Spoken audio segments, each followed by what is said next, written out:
तर माजी केंद्रीय मंत्री आणि भाजप खासदार नारायण राणेंवर होणाऱ्या टीकेवरून त्यांनी भाष्य केलंय।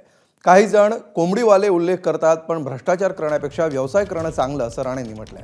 यावेळी त्यांनी उद्धव ठाकरेंवर देखील टीकेची झोड उठवली।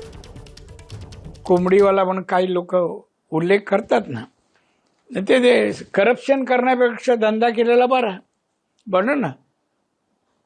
कोविडच्या काळात औषधाला 15% औषधातून पैसे खाण्यापेक्षा धंदा बरा।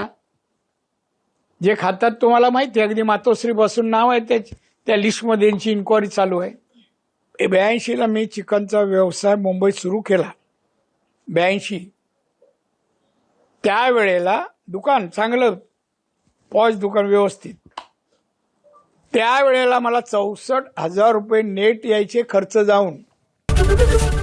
एबीपी माझा, उघडा डोळे बघा नीट।